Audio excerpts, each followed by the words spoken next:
السلام علیکم ورحمۃ اللہ وبرکاتہ۔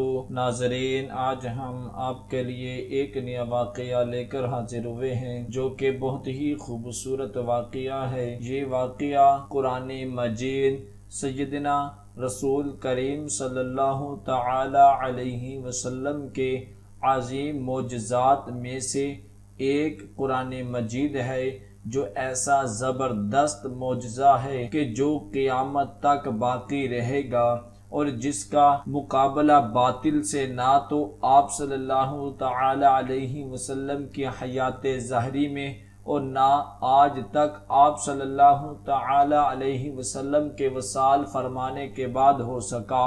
یہ وہ قرآن مجید ہے جس نے اپنے وقت ہر زمانہ کے قادر الکلام لوگوں کو بے بس کر دیا، اور اس کی مثال زمانہ کے تمام فصیح و بلیغ لوگ کوشش کے باوجود ایک چھوٹی سی صورت بھی نہ لا سکے، اور لا بھی کیسے سکتے تھے، اس لیے کہ اللہ رب العزت نے قرآن مجید میں ارشاد فرمایا، ترجمہ تم فرماؤ، اگر آدمی اور جن سب اس پر متفق ہو جائے کہ اس قرآن کی مانند لے آئیں تو اس کی مثال نہ لا سکیں گے، اگرچہ ان میں ایک دوسرے کا مددگار ہو۔ رسول کریم صلی اللہ تعالی علیہ وسلم نے دلیل کے طور پر قرآن مجید کے ساتھ اپنے وقت کے تمام فصحاء کو ان کی بدترین دشمنی کے باوجود اس کے مقابلے کا چیلنج دیا، مگر ان میں سے کوئی بھی مقابلہ پر نہ آ سکا، اور قرآن مجید کی یہ للکار آج تک قائم ہے کہ کوئی بھی مقابلہ کر کے دکھا دے۔ حدیث پاک میں آتا ہے کہ رسول اللہ صلی اللہ تعالی علیہ وسلم نے فرمایا، جو معجزہ مجھے عطا کیا گیا ہے وہ وہی قرآن ہے جس کو اللہ تعالی نے مجھ پر نازل فرمایا۔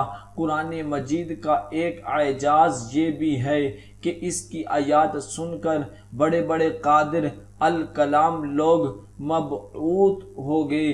حدیث مبارکہ میں حضرت ابو ذر غفاری رضی اللہ تعالی عنہ کے قبول اسلام کا ذکر اس طرح ملتا ہے کہ حضرت ابو ذر غفاری رضی اللہ تعالی عنہ اپنے بھائی انیس کی تعریف کرتے ہوئے کہتے ہیں کہ میں نے کسی سے بھی یہ سنا تھا کہ میرے بھائی انیس سے بڑھ کر کوئی شاعر ہو، کیونکہ دور جاہلیت میں انہوں نے 12 شعراء کرام سے مقابلہ کیا تھا، جن میں سے ایک میں بھی ہوں۔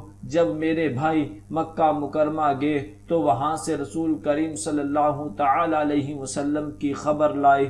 میں نے ان سے دریافت کیا کہ لوگ ان کے بارے میں کیا کہتے ہیں۔ انہوں نے جواب دیا کہ لوگ انہیں کاہن، شاعر اور جادوگر کہتے ہیں، لیکن میں نے کاہنوں کی باتیں بھی سنی ہے، مگر ان میں کاہنوں والی کوئی بات نہیں پائی۔ میں نے ان کے کلام کو شعر کے مقابل رکھا، رب کعبہ کی قسم وہ یقیناً سچے ہیں، اور ان ہر طرح کے بہتان لگانے والے جھوٹے ہیں۔ یہ سن کر حضرت ابو ذر غفاری رضی اللہ تعالی عنہ مکہ مکرمہ روانہ ہوئے اور مسلمان ہو گئے۔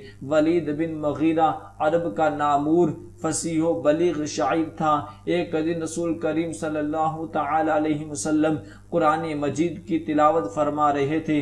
ولید بن مغیرہ سنتا رہا، اس پر رقت طاری ہو گئی۔ ابو جہل نے اسے سرزنش کرتے ہوئے کہا، تم محمد رسول اللہ صلی اللہ تعالی علیہ وسلم کے کلام پر اس قدر فریفتہ کیوں ہو گئے ہو؟ ولید کہنے لگا، رب کعبہ کی قسم تم میں سے ایک بھی ایسا نہیں جو کلام و اشعار میں میرا مد مقابل ہو، لیکن مجھے قرآن کے کلام میں وہ اسلوب نظر آتا ہے کہ عرب کے کسی کلام میں نہیں پایا جاتا، اور اس کا شاعری سے کوئی تعلق نہیں ہے۔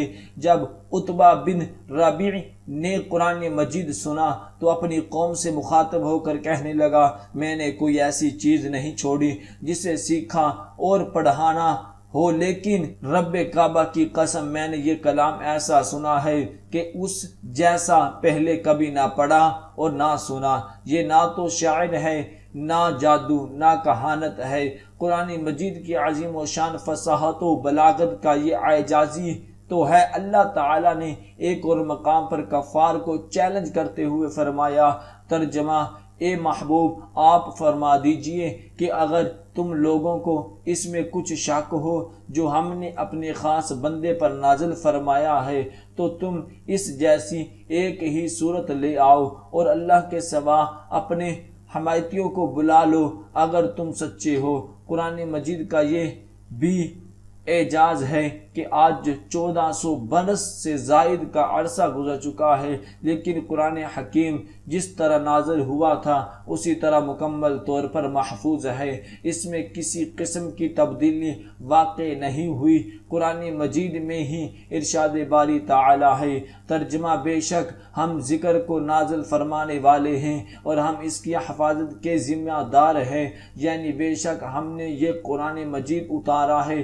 اور ہم خود اس کے حفاظت کرنے والے ہیں۔